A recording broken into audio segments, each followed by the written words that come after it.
यस्तोको बीचमा कुलमानले चाहिँ जुन काठमाडौँ र नेपाललाई लोड सेडिङ मुक्त गरिदिए यो ठुलो गिफ्टको रूपमा नेपाली समाजले लियो क्या। कर्मचारी नौचाल्ने र कर्मचारीसँग मिलेर ग्याङ्स्टरिजम नगर्ने प्रशासक मध्येमा कुलमान हो। राधा ग्यावालीले भनिरहनुपर्छ। राधा ग्यावाली आफै त 7 वटा चाहिँ स्क्यान्डलमा इन्भल्भ छन्। समितिको चाहिँ 7 चोटि नियुक्ति हुँदाखेरि पनि फरक नपर्ने एउटा जनजातिको छोरो जसले राम्रो काम पनि गरिराखेको छ, नेपाललाई उज्यालो बनाइराखेको छ, त्यसलाई चाहिँ तिमीहरू दोहोऱ्याएर पनि नियुक्ति नगर। बल्ल बल्ल कुलमानको कारणले नेपाल उज्यालो भयो भने किन कुलमान नै आँखाको कसिङ्गर भन्ने मात्रै जनताको चासो हो क्या। म भनौँ न, म युनिभर्सिटीको भिसी भयो भने यी ल्याङ्राले बजारमा यसरी नाङ्गे हिँड्न पाउँछन्? यही विश्वविद्यालय मै हुँ त, म क्याम्पससिप थिएँ नि इलाममा, कसैको मजाल हुन्थ्यो, थररर हुन्थ्यो नि त। त्यसले गर्दाखेरि त्यहाँ मानिसको एउटा के भन्ने त्यसलाई, अब मानिसको प्रजातान्त्रिक अधिकार कुण्ठित भयो होला, त्यो कुरा मैले माने। तर ल एन्ड अर्डर एजुकेसनको सिस्टम त बनायौँ नि हामीले, बच्चाले राम्रो एजुकेसन त पायो नि। यस्तो बेनिफिसियल मान्छेलाई एक तारा थपेर पुनर्नियुक्ति गर्नुपर्नेमा आज निकाल्ने भन्ने मेसेज केपी ओली सरकारको तर्फबाट गयो। यसको लाख तर्क आउला, तर मान्छेले त्यो तर्कलाई मान्दैन। विद्युत प्राधिकरण डुबाउने कि कुलमानको पुनर्नियुक्ति गर्ने, त्रिभुवन विश्वविद्यालय डुबाउने कि यिनका चट्टाबट्टाहरूलाई मालामाल गराउने भन्ने प्रश्न हो। र कम्युनिस्ट पार्टीले चाहिँ यस्तो बेलामा जनताको पक्षमा काम गर्ने प्रवृत्ति र शैलीलाई प्रवर्धन गर्नुपर्नेमा किन भएन भन्ने प्रश्न हो। फिजिकको एउटा लाइन गयो भने यी कुलमानलाई हटाए भ्रष्टहरूले, अब त्यो होइन होला कारण मानिनु एउटा ठुलो भवितव्य पर्यो। मानव कुलमान हुँदा पनि त्यो हुनु नै थियो, जो भएन हुन्छ नि त। यो त मान्नु 100 मेगावाट चाहिँ हाम्रो बिजुली दाहिने देब्रे भयो होइन, यो कारणले गर्दाखेरि, अथवा इन्डियाले दिएन भोलि, ल जेनेरेटर बिग्रे, 400 मेगावाट त इन्डियाले दिन्छ नि त, अहिले पनि दिन्न भन्यो ल इन्डियाले। ल कुलमानकै कारणले होस् जेसुकै कारणले होस् दिएन, लोड सेडिङ फेरि 3 घन्टा त हुन्छ। 400 मेगावाट माइनस हुने बित्तिकै किन उपभोक्ता बढेका बढे हुन्छन्, खपत बढेको बढे हुन्छ, अनि आपूर्ति त्यो अनुसार नहुने बित्तिकै त लोड सेडिङ त अनिवार्य छ। त्यसपछि फेरि हामीले त हिजै भनेको हो नि, यी भ्रष्टहरूले कुलमानलाई हटाए। नमस्ते, सुनौल नेपाल अनलाइन टेलिभिजन हेरेर बस्नुभएका सम्पूर्ण आदरणीय दर्शकहरूमा म मोरा शर्मा। नेपाल विद्युत प्राधिकरणमा 4 वर्षे कार्यकाल समाप्त गरेर हिजो मात्रै कुलमान घिसिङको नेपाल विद्युत प्राधिकरणका कर्मचारीहरूले औपचारिक रूपमा बिदाई गरेका छन्। प्राधिकरणबाट कुलमान गएसँगै नेपालमा फेरि लोड सेडिङ युगको सुरुवात हुन्छ भन्ने खालको एउटा जनतामा चाहिँ डर त्रास छ। 4 वर्ष अगाडि कुलमान घिसिङ नेपाल विद्युत प्राधिकरणको कार्यकारी निर्देशक बन्दै गर्दा 14 घण्टादेखि 18 घण्टासम्म लोड सेडिङ भोग्न विवश नेपाली जनता र अर्बौंको घाटा बिहोर्न विवश नेपाल विद्युत प्राधिकरण यति बेला ती दुवै समस्याबाट मुक्त छ र कुलमान घिसिङको बहिर्गमनसँगै नेपालमा फेरि लोड सेडिङ युगको सुरुवात हुन्छ कि भन्ने त्रास चाहिँ नेपाली जनतामा छ र नेपाली जनताले 2/3 भन्दा बढी मत दिएर सत्तामा पुर्याएको कम्युनिस्ट सरकारकै कारण कुलमान घिसिङकै नियुक्ति नहुँदा फेरि कम्युनिस्ट सरकार चाहिँ अलोकप्रिय बन्ने हो कि जनताहरूले फेरि सरकारलाई त्यो खालको प्रहार गर्न सुरु गर्ने हुन् कि भन्ने खालको एउटा त्रास पनि बढिरहेको छ। सरकारले किन कुलमान घिसिङलाई नियुक्ति गर्न चाहिरहेको छैन अथवा नियुक्ति गरेन, यो प्रश्न चाहिँ यति बेला नेपाली समाजमा आम जनताहरूमा टटकारो रूपमा आएको छ। सरकारले भनिरहेको छ त्यहाँ नियुक्ति हुनको लागि खुला प्रतिस्पर्धाबाट आउनुपर्छ, तर केही समय अगाडि हामीले देखिरहेको एउटा दृष्टान्त के हो भने प्रतिनिधि सभामा विभिन्न निर्वाचन क्षेत्रबाट हारेका व्यक्तिको लागि संविधान संशोधन गरेर भए पनि प्रधानमन्त्री बनाउने, देशको प्रमुख बनाउने सम्मका कुराहरू पनि कम्युनिस्ट पार्टीभित्र चर्चामा थिए र एउटा विद्युत प्राधिकरणको विधि विधान चेन्ज गरेर एउटा प्राधिकरणमा कार्यकारी निर्देशक बनाउन कम्युनिस्ट सरकारलाई किन यति ठुलो समस्या परिरहेको छ। आज हामी यही विषयमा कुराकानी गर्नेछौँ। कुलमानको नियुक्ति नहुँदा नेपाली समाजले अथवा नेपाली जनताले यो सरकारप्रति कस्तो खालको दृष्टिकोण राख्छन् र फेरि नेपालमा लोड सेडिङ हुने अवस्था आयो भने त्यसको प्रतिक्रिया नेपाली जनताको सरकारमाथि कसरी प्रहार सुरु हुन्छ, आज हामी विशेष गरेर यही विषयमा कुराकानी गर्छौँ। हामीसँग हुनुहुन्छ प्रोफेसर डाक्टर सुरेन्द्र केसी। सर्वप्रथम स्वागत गरौँ उहाँलाई सुनौल नेपाल। स्वागत छ डाक्टर साहब। ल हस्, धन्यवाद। यो अब हिजो कुलमान घिसिङको जुन खालले विदाई भयो प्राधिकरणबाट र आम जनताहरूमा एउटा खालको आक्रोश जसरी बढिरहेको छ, यो चाहिँ खास एउटा कर्मचारीको लागि जनताहरू किन यसरी आवाज दिइरहेका छन्, यसरी किन एउटा कर्मचारी चाहिँ फेरि पुनः त्यही ठाउँमा आउनुपर्छ भनेर किन यसरी जनताहरूमा चाहिँ एउटा खालको त्यो व्यक्ति अथवा त्यो पदप्रति किन आकर्षण यस्तो बढेको छ? अब यो चाहिँ कस्तो हो भनेदेखि 17 घन्टा 18 घन्टाको लोड सेडिङ थियो, अनि यो लोड सेडिङ हटाउने काम चाहिँ कुलमानबाट भयो भन्ने हो क्या। त्यसपछि भोलि फेरि अर्को कर्मचारी आयो भने लोड सेडिङ हुन्न होला भन्ने ग्यारेन्टी यो संरचनाले गर्न सकेन।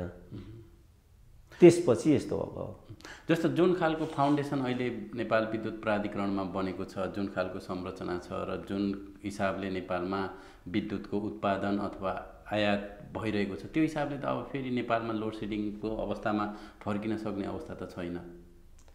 त ग्यारेन्टी तपाईँले गर्न सक्नु भएन नि। जस्तो हाम्रा जति पनि यस खालका संरचनाहरू थिए, ती सबै संरचनाहरू त देश र जनताको पक्षमा थिए नि त। बाँसबारी छाला जुत्ता भन्नुहोस्, नेपालको गलैँचा भन्नुहोस्, गोरखकाली रबल उद्योग भन्नुहोस्, ट्रली बस भन्नुहोस्, साझा भन्नुहोस्। साझा कम्ती राम्रो थियो र, साझा बस त तपाईँले त चढ्नु पनि भएन होला सायद, त्यति राम्रो थियो साझाको संरचना। हाम्रो आँखाको अगाडि चाहिँ यी सबै संरचनाहरू विनष्ट भएको देखेपछि मान्छे तर्छे क्या। अब किन यिनीहरूलाई त लज्जाबोध हुँदैन, यिनीहरूलाई त पश्चाताप पनि हुँदैन। जनताले दुःख पाए, ओहो मेरा जनताले दुःख पाए, यी जनतालाई थोरै भए पनि न्याय दिन पाए, थोरै भए पनि राहत दिन पाए भन्ने सोच र संस्कार त हाम्रो देशमा त छैन। ए जनता यस्तै हुन्, के फरक पर्छ, जनता आउँछन् जान्छन्, यो संस्कार चाहिँ हाबी छ। त्यसपछि मान्छेले चाहिँ भोलिको एउटा भयावहतालाई दिमागमा राखेर उनीहरूमा यो छटपटाट देखा। जस्तो हामी नै मै भन्नु न, कुलमानको पछाडि मैले लाग्नुपर्ने के कारण छ र? एउटा पनि कारण छैन नि। जस्तो जनताहरू चाहिँ परिवर्तनको कुरा गर्छन्, अविच्छिन्न उत्तराधिकारीको कुरा गर्छन्। जस्तो प्राधिकरणमा पनि कुलमान घिसिङ जाँदा बित्तिकै त्यसको अविच्छिन्न उत्तराधिकारीहरू त त्यहाँ निर्माण भइरहेका छन्, त्यहाँ छन्। भोलि तिनीहरू आउनुपर्छ अथवा पुस्तान्तरण, राजनीतिमा जुन खालको पुस्तान्तरण हुनुपर्छ भन्ने कुराहरू आउँछन्, त्यो त फेरि कर्मचारी वर्गमा पनि त्यो हुनुपर्छ भन्ने खालको सोच राख्नुपर्ने होइन? त्यहाँ कर्मचारीहरूको पनि संयन्त्र छ नि त। त्यहाँ काङ्ग्रेसका, एमालेका, मधेसवादीका सबैका संयन्त्रहरू त्यहाँभित्र छन् र तिनीहरूकै संलग्नतामा यो अपराध भएको थियो नि त हिजो। बल्कि ट्रेड युनियनहरू चाहिँ यस्तो खालको अपराध गर्नेका अगुवा रहेर आएका छन्। कुलमानले पनि त्यो कुरा फेस गरेको छ। मैले नि कुलमानलाई भेटेको छु नि त। त्यहाँ 5-7वटा चाहिँ ट्रेड युनियनहरू छन्। तिनीहरू चाहिँ यो सब जस्तो तपाईँको अगाडि छ नि त। नेबानी 28वटा जहाज थिए, अहिले त्यो 6वटा जहाजमा झऱ्यो।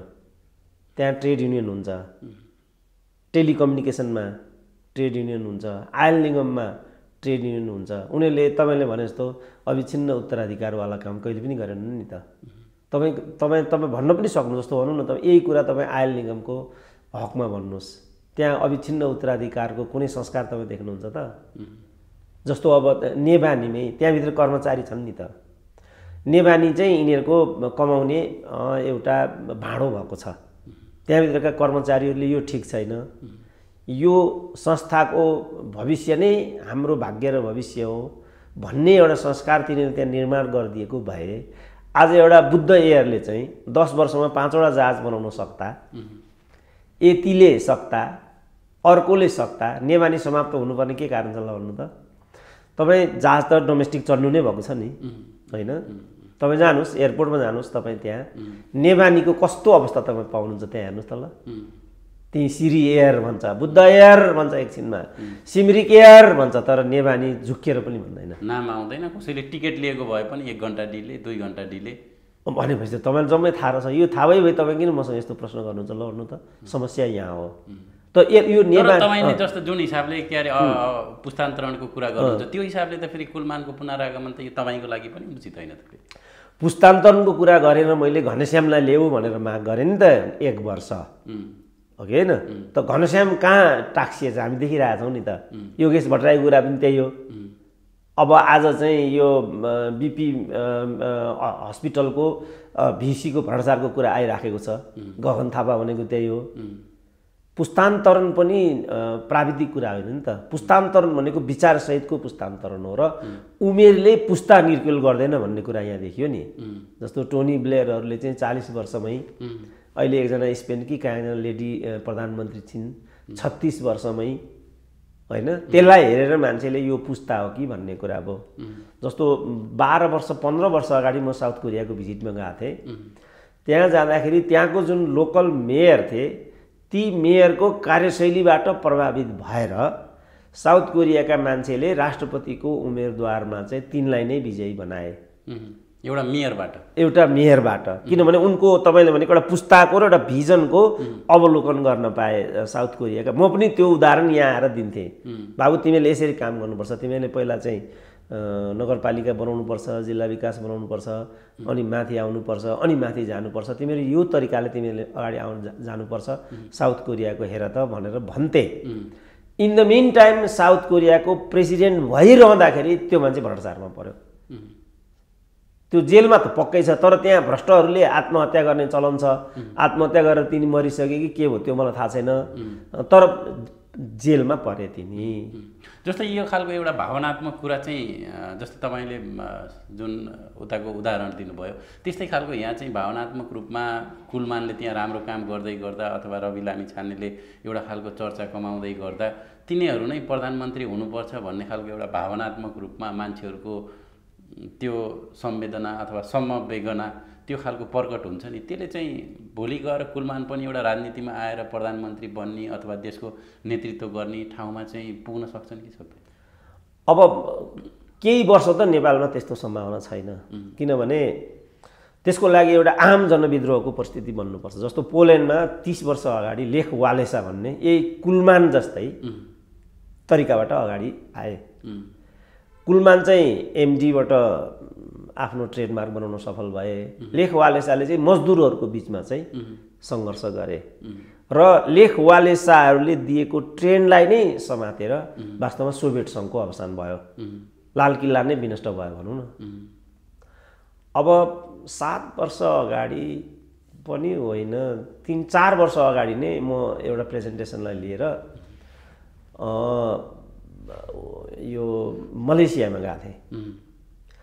त्यहाँ चाहिँ त्यो 50-60 भन्दा बढी देशका प्रेजेन्टरहरू थिए। त्यसमध्ये एकजना प्रेजेन्टर चाहिँ पोल्यान्डका पनि थिए। अनि मलाई चाहिँ लेख वालेसाको सम्झना आयो। तिनलाई मैले चाहिँ सोधेँ, के छ लेख वालेसाको नाम सुनिँदैन अहिले, के छ लेख वालेसाको स्थिति भनेर मैले सोधेँ। सोद्धाखेरि उनले के भन्यो भने हि वाज ननसेन्स भनेर भन्यो त्यो मान्छेले। त ननसेन्स हुँदाहुँदै पनि कहिलेकाहीँ एउटा मान्छेले चाहिँ एउटा स्पिरिटको उठान गर्छ, तर ऊ ननसेन्स भएको हुनाले त्यो स्पिरिट उठाइ मात्रै दिन्छ, त्यसलाई अगाडि लैजान चाहिँ सक्दैन, अनि लेख वालेसाहरू हराएर जान्छन्। अब हाम्रो नेपालमा चाहिँ यतिका राजनीतिक पृष्ठभूमिबाट आएका मानिसहरू छन्, सचेतना। विद्युत प्राधिकरणका कयौँ म पार्टीमा काम गर्दाखेरि पनि मलाई सम्झना छ, विद्युत प्राधिकरणमा हाम्रो पार्टीमा काम गर्ने एकदम राम्रो राम्रो मान्छेहरू त्यहाँ सङ्गठित हुन्थे। ती मान्छेलाई म अहिले पनि कहिलेकाहीँ सडकमा देख्छु, एकदम मेरो श्रद्धाले चाहिँ शिर निहुरिन्छ। तर तिनले त्यो राम्रोपनालाई त रूपान्तरण गर्न सकिएको देखिएन। तिनीहरूले हामीलाई एउटा राम्रोको मेसेज मात्रै दिए, तर राम्रो यो हो भनेर व्यवहारमा त उनीहरूले अनुवाद गरेर त देखाएनन्। जस्तो हामी जुन पार्टीमा काम गर्थ्यौँ, काङ्ग्रेस भन्नुहोस् कम्युनिस्ट भन्नुहोस्, यी जम्मै त यहाँभन्दा राम्रो हुने त केही ठाउँ छैन नि।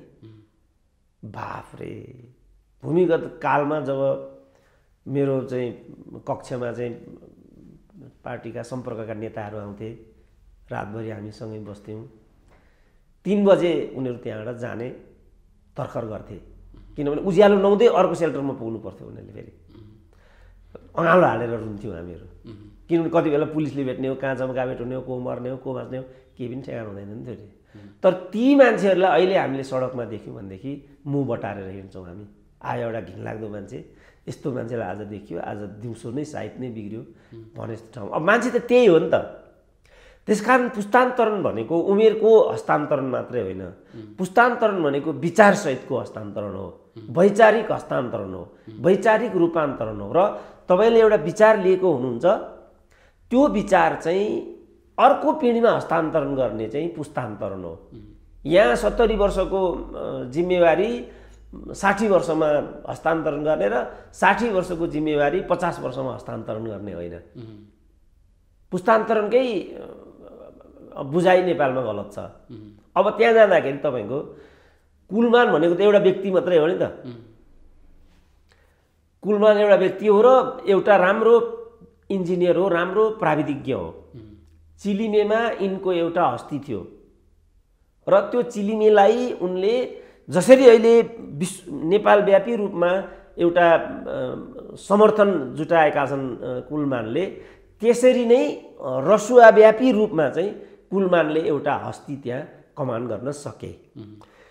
यो देखेपछि त्यहाँका जुन ट्रेड युनियनिस्टहरू जो भ्रष्ट हुन्छन्, राजनीतिक आवरण हुन्छ, एउटा काङ्ग्रेस हुन्छ, एउटा कम्युनिस्ट हुन्छ, ती अपराधीहरूलाई चाहिँ कुलमानले त्यो अपराध गर्नबाट चाहिँ वञ्चित गरिसकेपछि उनीहरू सङ्गठित भए।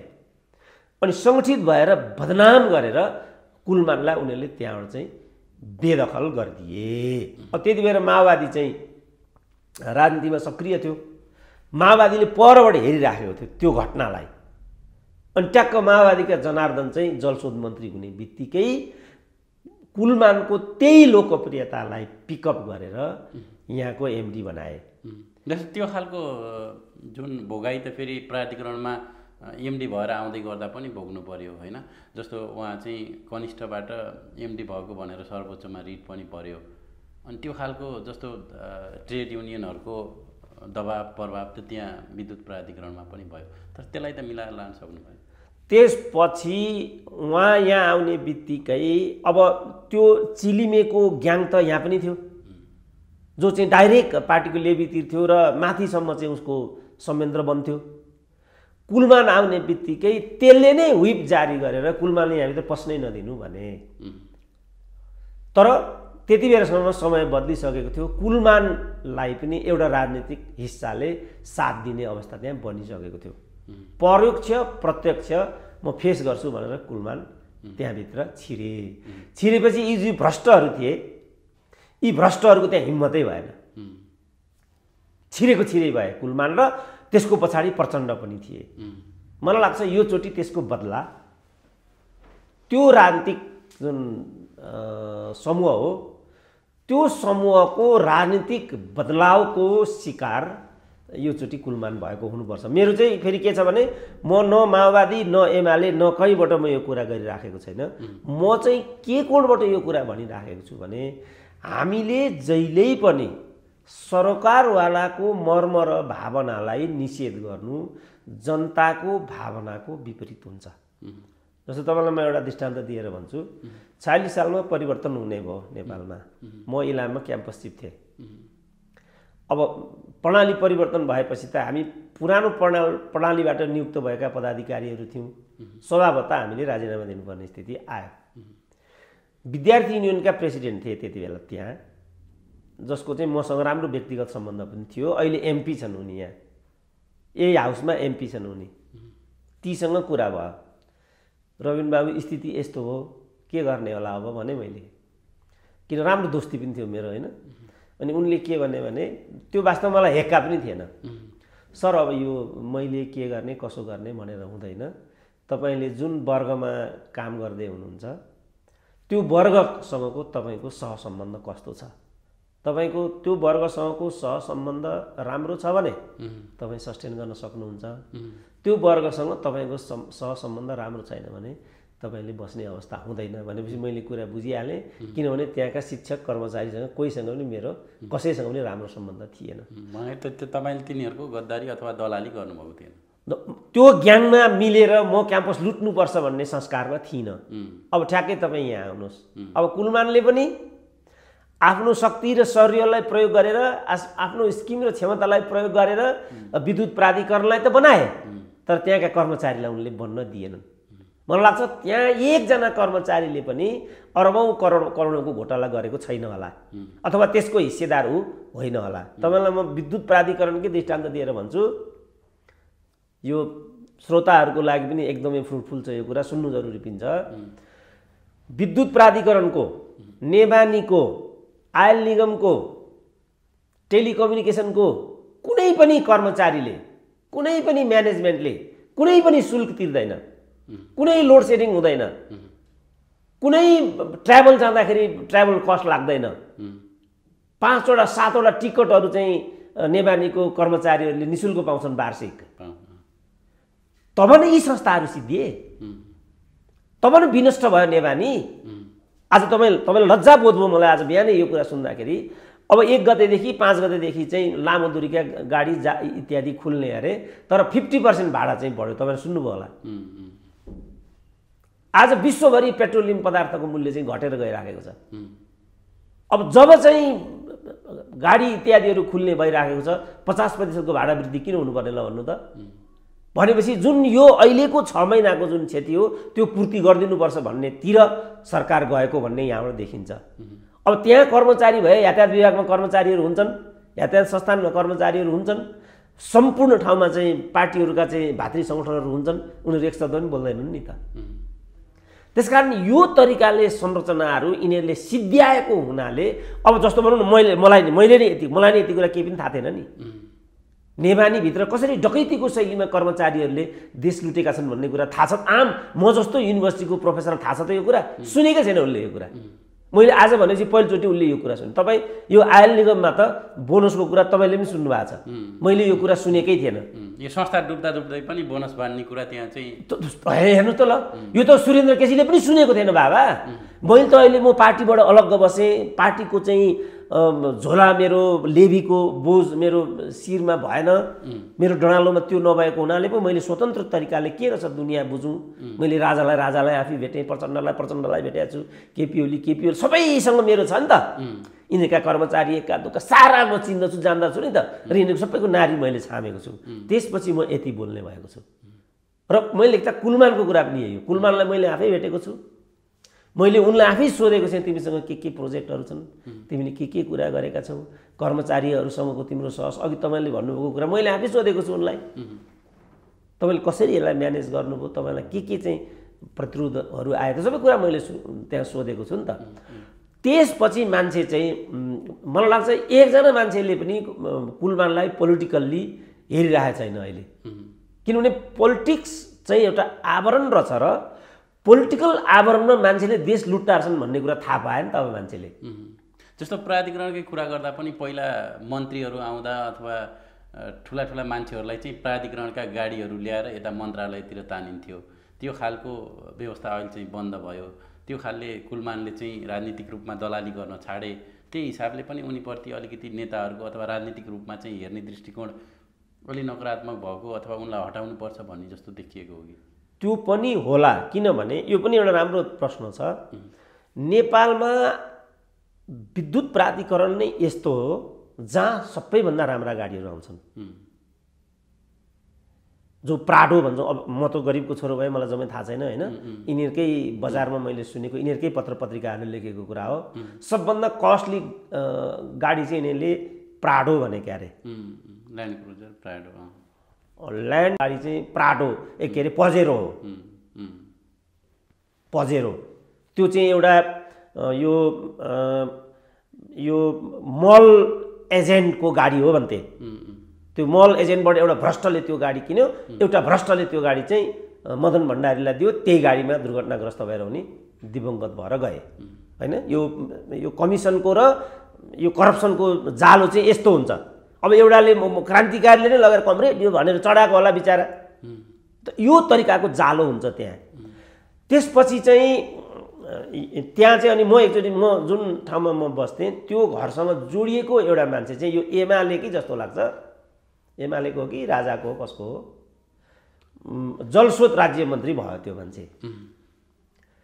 3टा गाडी अगाडि आएर बसे, के गाडी हुने कहाँका गाडी हुने यहाँ भनेर मैले त्यति बेलासम्म मेरो डाको अलिक ठुलो भइसकेको थियो किनभने यी फिस्टाएर छन् यिनलाई त भ्याकुनाले किचेर जाने रहेछु भन्ने मलाई लाग्न थालिसकेको त्यति बेला के चाहिँ तपाईँको भनेर मन्त्रीहरू के तपाईँको भन्ने भइसकेको थिएँ म अनि त्यो ल्याङ्ग्रो चाहिँ घरबाट बाहिर त्यहाँ निस्केर फाइ गरेर निस्क्यो त्यो अगाडि गएपछि त चाडा गाडी त पछाडि लागे अनि यो ल्याङ्ग्रो त हिजो यहाँ ङ्याङ्रिङ गर्दै डाक्टर साहब नमस्ते नमस्ते भन्दै हिँड्थ्यो अहिले त 5वटा गाडी चढेर के हो यो भनेर यसरी ठुलो डाको स्वरमा मैले चोकमा भन्दाखेरि त हजुर यी त विद्युत विभागका गाडीहरू हुन् यो यसको साल हो एउटा यो फलानो हो एउटा गाडी यहाँ व्यवस्थापन गरिदिइसक्यो ती गाडीले यहाँ आतङ्क गरेर हामीलाई बस्नै नहुने बनाइदिइसक्यो डाक्टर साहब अलिक आवाज दिनु पऱ्यो यिनीहरूलाई यहाँ हटाइदिनु पऱ्यो भन्यो त यो तरिकाले म एकचोटि चाहिँ बेल्जियम पुगेको थिएँ नेपाली दूतावास मेरा मित्र थिए बाहिर नेपाली राजदूतकै निवासमा म बस्ने भएपछि उनले त्यहाँ गुनासो गर्थे नेता त्यहाँबाट पेरिस चाहिँ 5 घन्टा मात्रै लाग्छ तल गाडीमा जाँदा कारमा नेता त्यहाँ पेरिसमा आउँछ अरे अनि पेरिसमा आएर धम्क्याउँछ अरे म यहाँ आउँदैछु मलाई गाडी लिन पठाउनु र म 15 दिन बेल्जियम बस्छु अब बेल्जियम भनेपछि त त्यो वरिपरि सेन्ट्रल युरोप पर्यो त्यो जर्मनी इटाली स्विजरल्यान्ड फ्रान्स जम्मै भ्याउँछ त्यो त्यही एरियाले भ्याउँछ त्यो र म 15 दिन घुम्छु सम्पूर्ण व्यवस्था गरिदिनु बुझ्नुभयो भनेर यो तरिकाले साधारण स्रोतलाई यिनीहरूले चाहिँ तपाईँ एकजना सबभन्दा सानो उमेरको गायत्री शाह कि के भन्ने एकजना बच्चीले चाहिँ संविधान सभाको पहिलो मागेर निर्वाचन जितिन् तिनले चाहिँ निर्वाचित भइसकेपछि बाबु छोरी नै युकेमा घुम्न जाने र म चाहिँ 3 महिना युकेमा बस्छु गाडी बस्ने सम्पूर्ण व्यवस्थाको ग्यारेन्टी यहीँबाट हुनुपर्छ भन्ने त एउटा बमण्डरै भयो नि त एकपल्ट त यो तरिकाले साधारण स्रोतहरूलाई चाहिँ दुरुपयोग गर्नुपर्छ भन्ने सोच छ जस्तो हाम्रो प्रधानमन्त्रीको अहिलेकै प्रधानमन्त्रीको गाडी वाइसिएलले नै तानेको होइन त्यो त तानेर कोटेश्वरदेखि बालकोटसम्म पैदल जाने गराइदिएको थियो केपी ओलीलाई वाइसिएलले त्यो बेला अब यो सबैमा कहाँ खाब्जे परिरहेको होला केपी ओली एकदम प्रतिशोधी संस्कारको मान्छे भन्ने पनि म सुन्छु न त्यसले पनि यहाँ काम गरिराखेको छ कि किनभने यहाँ चाहिँ प्रधानमन्त्रीले नो भन्नुभएको भन्ने कुरा बजारमा छ मैले देख्दाखेरि यो इन्टायरली वर्षमान पुन र प्रचण्डको कारणले भएको छ यो किनभने यो मन्त्रालय उनीहरूको हो पार्टीको चाहिँ निर्देशन बमोजिम मात्रै नियुक्ति पुनर्नियुक्तिहरू हुने भन्ने कुरा भर्खरै चाहिँ निर्देशात्मक रूपमा चाहिँ पार्टीले अन्तर्पार्टी जारी गरिराखेको छ त्यस बीचमा चाहिँ यो कुलमानको प्रकरण बाहिर आइराखेको छ तर हामी यो राजनीतिक एउटा विधामा प्रवेश गर्दैनौँ खाली कुलमानको लोकप्रियता अहिले आइरहेको प्रतिक्रिया यसले पार्न सक्ने प्रभाव र खबरदारी यहाँ मात्रै हामी केन्द्रित हुन चाहन्छौँ यहाँ भित्रका नाटीकुटीहरू कसरी गइराखेका छन् कमिसनको कुरा के छ अरू कुराहरू कहाँ छन् जस्तो मैले यहीँ पनि भने जस्तो यो इन्भर्टरको सोलरको फलानाको 4 अरबको व्यापार चाहिँ डम्प परेको भन्ने तर्क दिँदै मैले के भनेको थिएँ भने यो पृथ्वी पल्टेला तर कुलमानको पुनर्नियुक्ति हुँदैन भनेको थिएँ मैले तपाईँ त्यसलाई पल्टाएर हेर्न सक्नुहुन्छ त मैले के आधारमा भनेको भने यिनै जुन अन्तर्वस्तुहरू हुन् संस्थानभित्रका ती अन्तर्वस्तुहरूको कारणले कुलमानले जे प्रवृत्ति नेपाल विद्युत प्राधिकरणमा चाहिँ 4 वर्ष चाहिँ होल्ड गरेर राखे त्यसपछि उनको पुनर्नियुक्तिको सम्भावना 1% पनि थिएन जस्तो तपाईँलाई लाग्छ फेरि नेपालमा विद्युत लोड सेडिङ हुन्छ विद्युत लोड सेडिङ हुनु त नपर्ने हो किनभने हामीलाई 1100-1200 मेगावाट विद्युत चाहिने 1500 मेगावाट अहिले नै उत्पादन भइराखेको स्थिति छ तर कतिपयले बजारमा तपाईले पनि सुन्नु भएको छ भारतबाट 500-600 मेगावाट बिजुली आयात गरेर कुलमानले त्यसैलाई बजारीकरण मात्रै गरिदिएको कुलमानले कुनै पहाड खसालेको पनि होइन केही पनि होइन त्यसकारण यो भारतकै दलाल हो भन्ने मान्छे पनि तपाईले बजारभरि सुन्नुभएको छ सरिता गिरीलाई यिनीहरू नै भारतको दलाल हो भन्थे जागिरबाट पनि निकाल्दे यिनले नै फेरि कुलमान सबभन्दा भ्रष्ट हुन् पनि भनि नै रहेको स्थिति छ एउटा अन्योलतालाई चाहिँ कसरी सही ट्र्याक दिने भन्ने पनि प्रश्न छ क्या अहिले कुलमानले राम्रो गरेको हो भने कुलमानलाई किन चाहिँ पुरस्कृत नगर्ने यदि राम्रो गरेको हो भने यदि राम्रो गरेको होइन भने किन यी सब विवादहरू चाहिँ बजारमा आइरहन्छन् ताकि स्वस्थ संस्कृतिको भोलि हामी निर्माण गर्न सकौँ यो चाहिँ खाली जस्तो भनौँ न कुलमानको मात्रै जस्तो अब यहाँ एकजना के दिगम्बर झा भन्ने थिए यी दिगम्बरको नियुक्ति नभएको भनेको ठाउँ हुँदैन थियो। पछि सोसियल मिडियाले यति प्रेसर दिइसकेपछि उनले चाहिँ यो उसको टेलिकम्युनिकेसनको चेयरम्यानबाट नै राजीनामा दिनुपर्ने स्थिति आयो।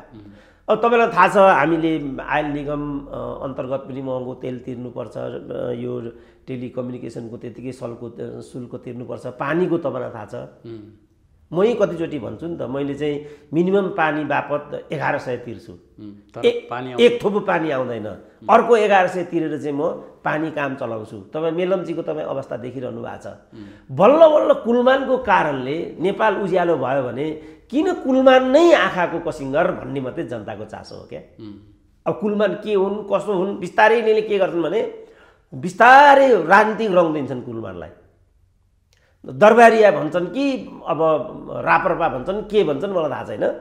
अब अहिले यो जनार्दनले नै नियुक्ति गरेको हुनाले गाह्रो भयो, किनभने जनार्दन आफै माओवादीबाट आए। तर मेरो चाहिँ भनाइ के छ भनेदेखि कहिलेसम्म हामीले चाहिँ यसरी यो ट्रान्जिसनल, यसको नेपाली शब्द आएन, कहिलेसम्म हामीले एउटा ट्रान्जिसनल फेजमा चाहिँ नेपाललाई चलाउने, कहिले हामीले विषयलाई चाहिँ संस्थागत गर्ने।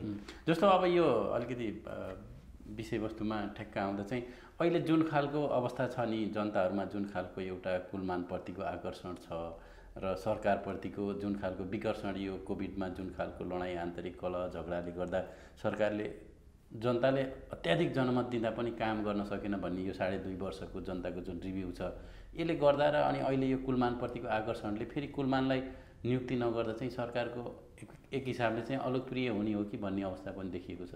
के लाग्छ तपाईँ? होइन त्यो हो, तर त्यसलाई उनीहरूले चाहिँ कन्सिडरेसनमा लिएनन् नि त। जस्तो जनताले छोडेको मान्छेहरूलाई उनीहरूले टिपेर गए होइन। अनि साह्रै लोकप्रियता कुलमानको थियो, साह्रै अलोकप्रियता युवराज खतिवडाको थियो। तपाईँ देखिरहनु भएको छ के भयो। यो त सरकारले छनौट गरेको बाटो हो नि त। अब यसमा हामीले सकेको गऱ्यौँ भन्यौँ, लागेन हाम्रो केही पनि। जस्तो कतिचोटि हामीले काँध हाल्यौँ त केपी ओलीलाई, हामीले नै काँध हालेर चाहिँ 2/3 पुर्यायौँ। त्यसपछि हाम्रो मत भिन्न भयो, किनभने कार्यशैली हामीलाई मन परेन। त्यसपछि लिम्बियाधुराको कुरा आयो, फेरि काँध हाल्यौँ हामीले। यी दुष्प्रवृत्तिहरूलाई चाहिँ पुनरावृत्त नगर प्रधानमन्त्री। मैले आफै भेटेँ नै बालुवाटारमा, अनेक हामीले सुझावहरू त्यहाँ दियौँ। अब हामीले गर्न सक्ने यति हो नि त। यसले चाहिँ सरकारप्रति कतिको वितृष्णा जनतामा चाहिँ बढाउँछ त? जुन खालले अहिले सामाजिक सञ्जालदेखि लिएर चौकहरूमा पनि कुलमानको पक्षमा समर्थन जुट्न थालेको छ। अब त्यो मैले देख्दाखेरि यसको पनि एकदमै दीर्घकालीन र घातक असर पर्छ। र मैले के भन्ने गरेको छु भने नेतृत्वले त यो गरिराखेको छ, भोलि जनताको माझमा त तिमीहरूले जानुपर्छ। पुस्तान्तरणको अघि पनि हामीले कुरा गऱ्यौँ, युवा पिँढीमाथि यसको चाहिँ नराम्रो असर पर्छ।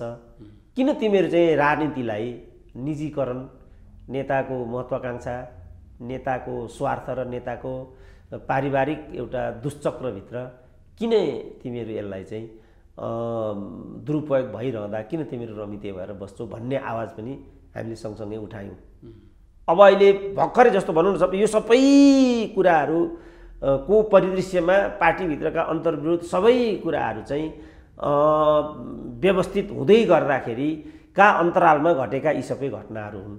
यहाँ पार्टीको छाया परेको छैन, यहाँ नेतृत्वको निर्देशात्मक कुनै पनि किसिमको अनुगमन र हस्तक्षेप देखिएको छैन।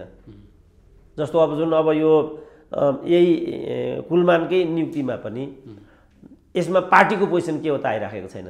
एउटा कुरा भनिराखेको छ, प्रेस सल्लाहकारले अर्को कुरा भनिराखेको छ। यही द्वन्द्व छ, व्यक्तिको लागि द्वन्द्व। ल हेर्नु त यहाँ त यो के हो त यो, किनभने सहसचिव लेभलको कर्मचारीको लागि पार्टीभित्र प्रवक्ता सल्लाहकार यो खालको राजनीतिक एउटै पार्टी। अब सोसियल मिडियामा चाहिँ फेसबुक नेताको विरुद्धमा प्रयोग नगर्ने भन्ने पार्टीको निर्देशन छ भनेर हामीले बजारमा सुन्थ्यौँ। अब प्रवक्ता र चाहिँ सल्लाहकार नै भिडिराखेका छन्। अब अध्यक्ष, दुईटा अध्यक्षको विरोधाभासी विचारहरू भोलि आउने होला। खोइ त पार्टी त यहाँ कहीँ पनि छैन। त यसको त असर त पर्ने होला नि त कहीँ न कहीँ कुनै न कुनै रूपमा। एउटा कुरा पक्का के हो भने अहिले हाम्रो जनमानस त्यति जागरुक छैन, किनभने नेपाली जनता पनि रैतीबाट जनता भए पनि नागरिक भएको छैन र जुन बौद्धिक मिडिया नागरिक समाज पनि यिनीहरूकै एउटा अङ्गको रूपमा मात्रै विद्यमान छ। एउटा स्वायत्त हैसियत उसले निर्माण गर्न सकिरहेको स्थिति छैन। त्यसको फाइदा यिनीहरूलाई भएको। जब यो तबका स्वायत्त तरिकाले उठ्ला, त्यसको व्यक्तित्व निर्माण होला, त्यसपछि यिनीहरू कहाँ जान्छन् त, के गर्छन् त त्यसपछि यिनीहरू? तर त्यो को उत्तर नआउँदै यो देशले, यो देशका जनताले, यो देशको प्रणालीले जोखिमको शिकार हुनु पर्यो भने त्यसपछि हाम्रो के होला भन्ने चाहिँ अहिलेको लागि गुरुत्तर प्रश्नको रूपमा हाम्रो अगाडि छ। तर अब हामी पनि यहाँभन्दा बढी त गर्न सक्दैनौँ।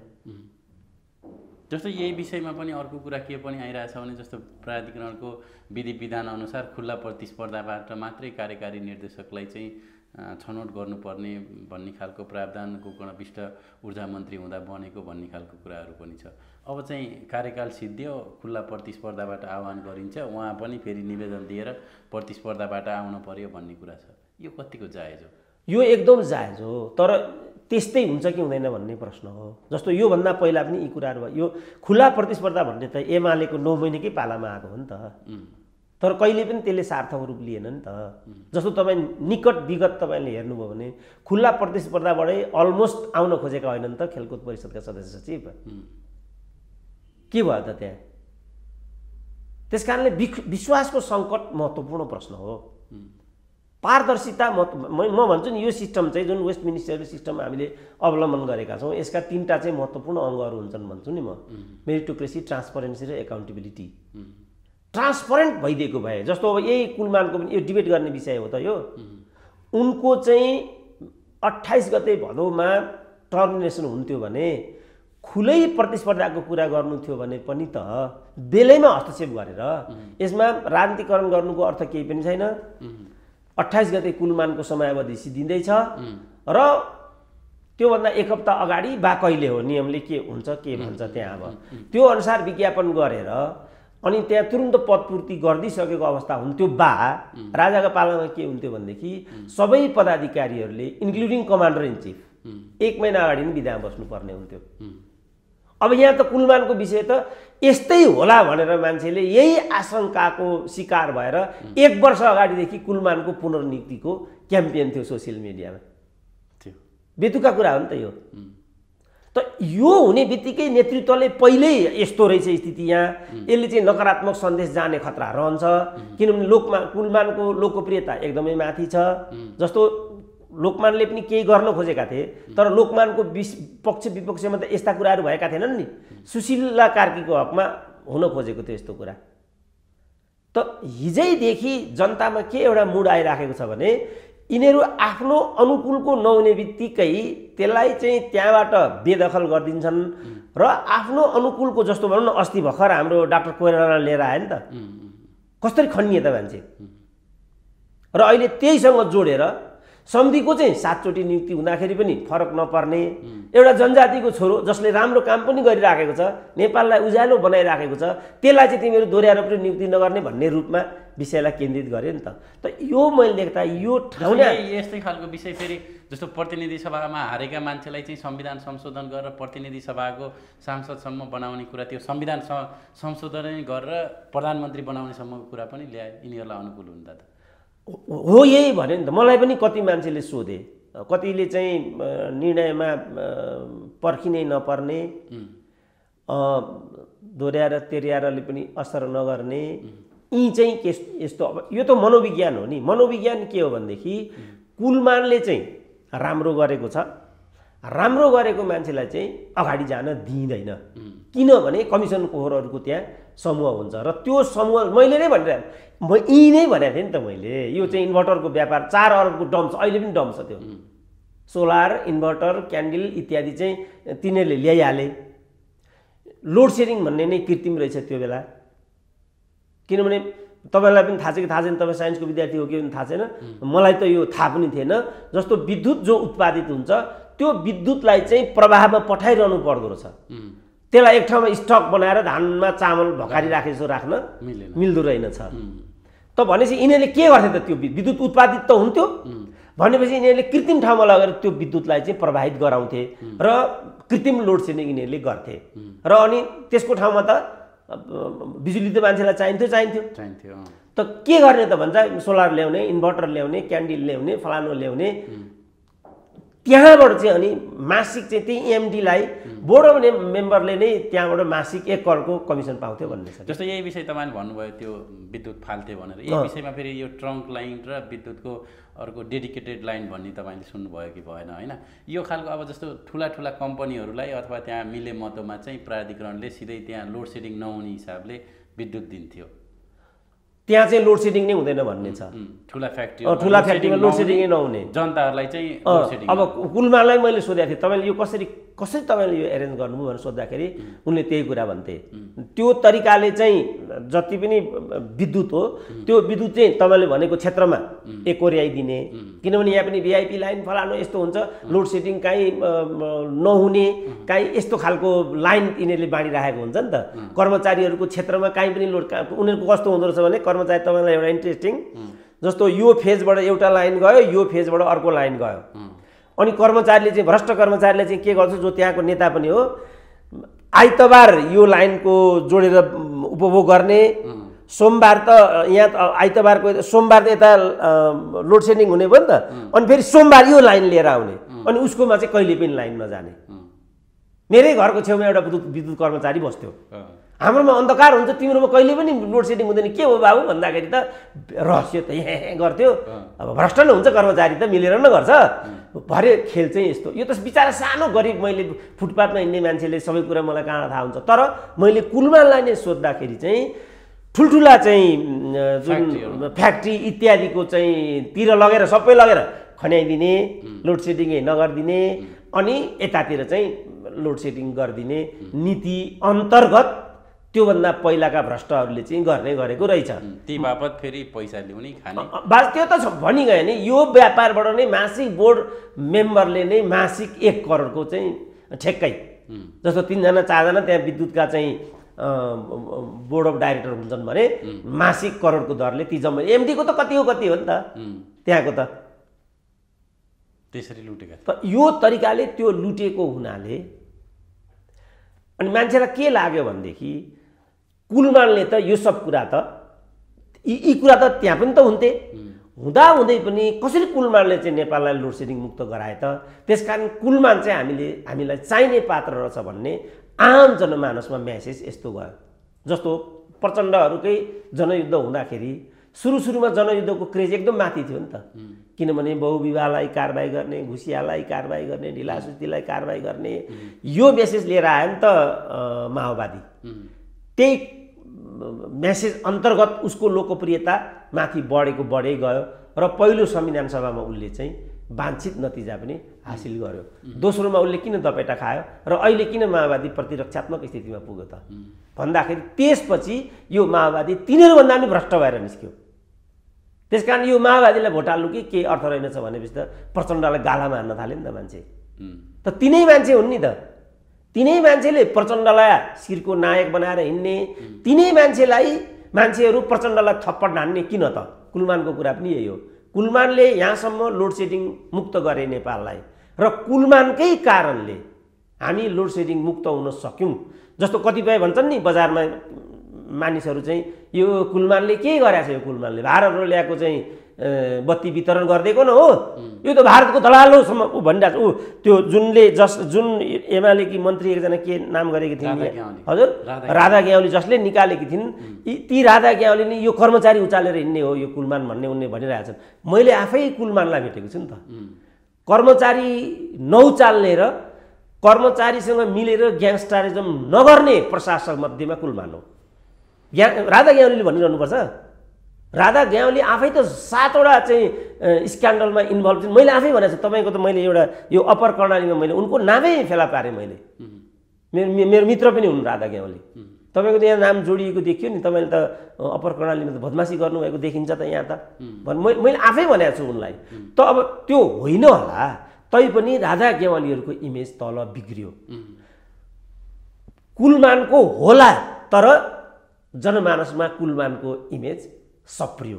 त्यसको बेनिफिट कुलमानले पाए, त्यसको घाटा राधा ज्ञावलीहरूले बेहोर्नु पर्ने भयो। माओवादीको हकमा पनि यही हो, काङ्ग्रेसको हकमा पनि यही हो। त्यति हो कुरा चाहिँ। जस्तो इन्टायरली यसको चाहिँ म्यासेज के हुन्छ? जस्तो नेपालमा त सानो काम गर्यो भने पनि चर्चा हाई एउटा मन्त्री भएर सानो काम गर्यो भने नेपाली जनताहरूको त्यो भावना संवेदना तिनीहरूप्रति एकदमै धेरै आकर्षण हुन्छ। यो चाहिँ सानो कामले पनि उनीहरू त आफ्नो ड्युटी गरेका हुन्। जस्तो कुलमानले त एउटा कुशल प्रशासक भएर काम गरेका हुन् हैन, तर जनतामा यति धेरै यो खालको चाहिँ किन नेपाली समाज चाहिँ सानो कामलाई पनि एकदमै ठुलो भगवान मान्ने तहमा चाहिँ किन पुग्यो? यस्तो भयो क्या, जस्तो कस्तो भयो भने कसैले पनि पदको बेनिफिट आम जनतालाई दिएन क्या बाबु। जस्तो भगवान तपाईँले भन्नुभयो, भगवान भन्दाखेरि भगवान कोइरालाकै नाम आयो।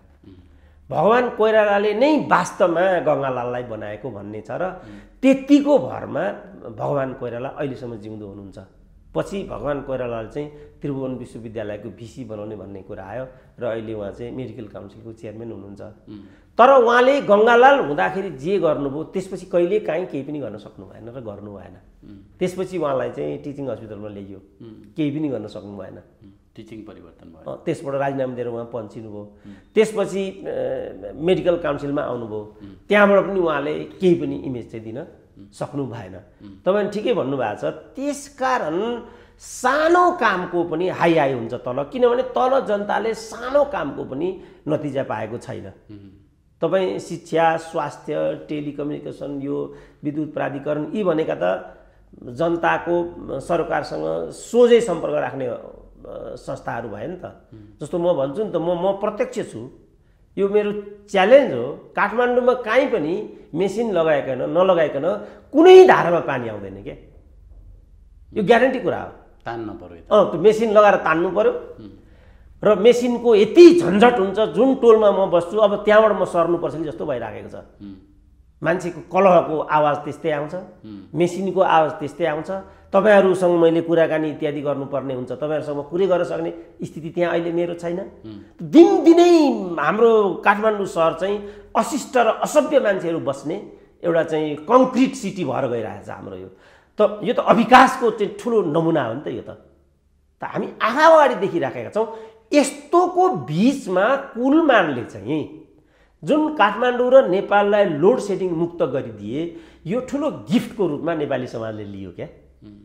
यसको बेनिफिट मात्रै कुलमानलाई गएकोमा यस्तो बेनिफिसियल मान्छेलाई एक तारा थपेर पुनर्नियुक्ति गर्नुपर्नेमा आज निकाल्ने भन्ने मेसेज केपी ओली सरकारको तर्फबाट गयो। यसको लाख तर्क आउला, तर मान्छेले त्यो तर्कलाई मान्दैन। यति हो कुरा। कुनै पनि तर्क मान्न तयार छैन, मान्दैन मान्छेले। किनभने भोलि जस्तो फिजिक एउटा लाइन गयो भने कुलमानलाई हटाए भ्रष्टहरूले, अब त्यो होइन होला कारण मानिनु एउटा ठुलो भवितव्य पर्यो। मानव कुलमान हुँदा पनि त्यो हुनु नै थियो, जो भएर हुन्छ नि त। यो त मानिनु 100 मेगावाट चाहिँ हाम्रो बिजुली दाहिने देब्रे भयो होइन। यो कारणले गर्दाखेरि अथवा इन्डियाले दिएन भोलि, ल जेनेरेटर बिग्रे, 400 मेगावाट त इन्डियाले दिन्छ नि त अहिले पनि, दिन्न भन्यो ल इन्डियाले। ल कुलमानकै कारणले हो, जेसुकै कारणले होस्, दिएन। लोड सेडिङ फेरि 3 घन्टा त हुन्छ। 400 मेगावाट माइनस हुने बित्तिकै किन उपभोक्ता बढेका बढे हुन्छन्, खपत बढेको बढे हुन्छ, अनि आपूर्ति त्यो अनुसार नहुने बित्तिकै त लोड सेडिङ त अनिवार्य छ। त्यसपछि फेरि हामीले त हिजै भनेको हो नि, यी भ्रष्टहरूले कुलमानलाई हटाए, त्यसपछि हामीले चाहिँ हो यो ठाउँमा, किनभने एकचोटि विश्वास आर्जन गरिसकेपछि अनि त्यो ठाउँमा बसेर कुलमानले त्यो काम गर्दा पनि जनताले सहन्छ बस, तर अर्कोको सहन तयार छैन। मैले भनिहालेँ नि। जस्तो यी तपाईँ भन्नु न, जस्तो तपाईँलाई म भन्छु 2035 सालदेखि म काठमाडौँमा छु। 2035 सालदेखि 37 सालसम्म म होस्टलमा बस्थेँ। 2037 सालसम्म हामी जम्मैको कोठामा चाहिँ हिटर हुन्थ्यो। पानीको शुल्क के हो, लोड सेडिङ के हो, पानी कसरी आउँदैन, यो कुरा हामीले सुनेको पनि थिएन। 40 सालदेखि त म त युनिभर्सिटीको सेवा गर्नेको रूपमा नै युनिभर्सिटीमा छु। यो लोड सेडिङ भन्ने के हो हामीले सुनेकै थिएन। लामो समयसम्म त लोड सेडिङको नेपाली मिनिङ भन्ने पनि के हो मलाई थाहा थिएन। तपाईँलाई अहिले मैले सोधेँ भने तपाईँ भन्न नसक्नु हो, लोड सेडिङको नेपाली शब्द नभन्न सक्नुहुन्छ तपाईँले। त्यस्तो स्थिति थियो हाम्रो। अब पानी मेरो 3 स्टोरी बिल्डिङ छ काठमाडौँमा, स्टोरी नम्बर 3 मा चाहिँ सोधै पानी जान्थ्यो। अब अहिले 2057 सालदेखि मेरो धारामा एक थुप्रो पानी पनि आउँदैन। अब पानी पनि नआउने, बिजुली पनि नआउने, तपाईँ जामको कुरा, अहिले तपाईँ फाप्लुबाट चाहिँ सुत्केरीलाई तपाईँले प्रसुति गृहमा तपाईँ सहजै अवतरण गराउन सक्नुहुन्छ होला, तर तपाईँले जोर पार्टीको सुत्केरीलाई जीवित उद्धार गर्न अब तपाईँ सक्नुहुन्न, किन 3 घन्टा लाग्छ त्यहाँ आउन। फाप्लुबाट हेलिकप्टरमा आउने भयो 1 घन्टामै आइपुगिहाल्यो। जोर पार्टीबाट तपाईँलाई यस्तो जाम हुन्छ कि 3 घन्टा लाग्छ, बाटोमा सुत्केरी मर्छ। त यो अवस्था भएपछि यो किन भयो भनेर मान्छेले सोधखोज गर्ने हो नि त। जस्तो तपाईँले अहिले भन्नुभयो नि, अब भोलि अर्को आएर कुनै कारणले, प्राविधिक कारणले लोड सेडिङ भयो भने जनता सहन तयार छैनन्, यसको सिधा असर अहिलेको कम्युनिस्ट सरकारलाई पर्छ। होइन, जनता सहन त नसहने भन्ने कुरा त उनीहरू तिनीहरूको एउटा प्रतिक्रिया आउँछ, जनताको प्रतिक्रिया आउँछ र उनीहरू के त्यो त भनिराखेकै छ त। अहिले नै हामीले यो भनेको सरकारप्रति लक्षित हुन्छ, उनीहरूले भनेकै छ। किन तैँले यो दिन देख्नु पर्यो भने तैँले सूर्यलाई भोट हालिस् भनिरहेको छ नि त। अहिले प्रतीकात्मक रूपमा अर्को पक्षले त सोसियल मिडिया प्रयोग गर्न थालिसक्यो नि त। अब खा न खुँदो, तै होइनस् सूर्यलाई भोट हाल्ने, अब भारी बोकेर हिँड त भनि नै राखेका छन्। त यसको यदि अर्कै खालको मेसेज पुग्न गयो त्यहाँ भनेदेखि र यो सरकारको कारणले हामीले चाहिँ यो समस्या बेहोर्नु पर्यो भन्ने भयो र योबाट उन्मुक्ति हामीले चाहेको हो भने यो गर्नेलाई दण्डित गर्नुपर्छ भन्ने मेसेज तल पुग्न सक्यो भने त अनि यसको त दलमाथि असर त पर्छ होला नि त। अब भनौँ न, अब जनता भनेको त कस्तो हुन्छ भने जति बढी उसलाई दपेटा दियो त्यसैलाई उसले भोट पनि हालिदिएको हुन्छ, किनभने त्यसलाई भोट हालिदिइसकेपछि त्यो दपेटा दिने काठमाडौँमा गएर बस्छ अनि हाम्रो अमन चाहिँ तल हुन्छ भन्ने हिसाबले पनि मान्छेले मतदान गरिरहेको पाइन्छ। तर हामी देखिरहेको छौँ यहाँ, होइन, ठुल्ठुला नेताहरूको के हाल भयो। एमालेकै अस्तित्वको स्थिति बनिसकेको थियो यहाँ। माओवादीको जुन बेला चाहिँ हस्ती माथि थियो त्यो बेला त माओवादीले प्रत्यक्षतर्फ 120 ल्याउँदाखेरि काङ्ग्रेसको 37, एमालेको 34 मात्रै थियो नि त। जनताले त कहिलेकाहीँ निर्णय त बदल्छन् नि त। त्यो सन्दर्भमा यसको असर कुन रूपमा पर्छ भन्ने कुरा अहिले भन्न सकिँदैन। कदाचित यो पनि नकारात्मकताको लागि योग एड गर्ने फ्याक्टर बन्यो भने त त्यो त दलको लागि त राम्रो होइन होला नि त। किन जनप्रिय निर्णयहरू सरकारले गर्दैन वा जनप्रिय निर्णय नगर्नुको पछाडिका कारक तत्त्व यही कुलमानकै भनौँ न। कुलमानलाई किन खेलोमेलोको विषय बनाउन दिएको त यिनीहरूले? निश्चित त एक पदावधिको लागि कुलमानको त्यहाँ नियुक्ति भएको हो। त्यहाँ एक पदावधि धेरै मन्त्री आउँछन् जान्छन्, प्रधानमन्त्री आउँछन् जान्छन्, कसैले कसैको मतलब के कुनै विषय हो त यो? विश्वविद्यालयमा नै भर्खरै नियुक्ति यस्ता संस्थान कति छन्, फेरि यस्ता संस्थान कति छन्, त्यहाँ राष्ट्र ब्याङ्क छ, फलानु छ, सबै छन्। त किन यिनै चाहिँ यसलाई यत्रो विषय बन्न दियो भन्ने कुराको आकलन त, जस्तो अहिले जो विशेष सल्लाहकार भनेर प्रधानमन्त्रीले नियुक्ति गर्नुभएको छ त्यति बेला प्रवक्ता हुँदाखेरि खोइ उहाँलाई चाहिँ के अरे सोसियल मिडियाले नियुक्ति गरेको भए खोइ कुनै सरकारले नियुक्ति गरेको छैन भन्ने खालको एउटा चाहिँ रियाक्टिभ जवाब दिनुभयो। अब अहिले चाहिँ प्रेस सल्लाहकारले चाहिँ उहाँ नियुक्त हुने हो भने फेरि प्रतिस्पर्धामा खुला भिडेर आउनु पर्छ, खुला यो खालको भनिदिनु भयो। त यो सब छेडपेजले के अर्थ राख्यो भने यिनीहरू कुलमानलाई दिनेपट्टि छैन रहेछन्, यो अर्थ राख्यो। त यस्तो किसिमको विवादास्पद एउटा अर्थ हुने गरी किन कुलमानको विषय बनेको छ भन्ने प्रश्न हो क्या यो। त्यसकारण अघि मैले भने राजाको पालामा म आफैलाई थाहा छ युनिभर्सिटीमा राजाको पालामा के हुन्थ्यो भने ठ्याक्कै 1 महिना अगाडि बिदामा बस्नु पर्थ्यो। कमान्डर ह्यान्डओभरको कुरा हुन्थ्यो, जस्तो एमडीले त अर्को एमडीलाई त ह्यान्डओभर गरेर जानु पर्यो नि त, त्यहाँको संरचनाहरू बुझाउनु पर्यो, त्यहाँको कर्मचारी सिस्टम के छ त्यो त बुझाउनु पर्यो। त्यो छ फेरि तपाईँको गलत आशयले बाहिरी प्रभावले ठुल्ठुला र दीर्घकालीन असरका निर्णयहरू गरियो भने संस्थालाई त घात गर्ने भयो नि त। यहाँ हाम्रोमा के ह्यान्डओभर टेकओभरको सिस्टम छैन कि? ह्यान्डओभर टेकओभरको सिस्टम छ, तर जस्तो म तपाईँ एउटा कुरा भन्छु, म कति 2045 सालमा जस्तो छ, 2045 सालमा महेश कुमार उपाध्याय भाइस चान्सलर हुनुहुन्थ्यो। भाइस चान्सलर चाहिँ प्रोफेसरहरूको नियुक्ति गर्ने बोर्डको चेयरम्यान पनि हुन्छ। अनि उहाँको चाहिँ नेक्स्ट महिना रिटायर हुने थियो। 1 महिना अगाडि त उहाँ बिदामा बस्नु नै हुन्थ्यो, तर 35-36 दिन अगाडि नै कुनै एउटा चुक्लीबाजले गएर चाहिँ दरबारमा यो महेश कुमारको त रिटायर हुने बेलामा यस्तो गरिराखेछ भनेर एउटा हालिदियो। तुरुन्तै 5 मिनटमा फोन आयो दरबारबाट, तपाईँ बिदामा बस्नु भनेर।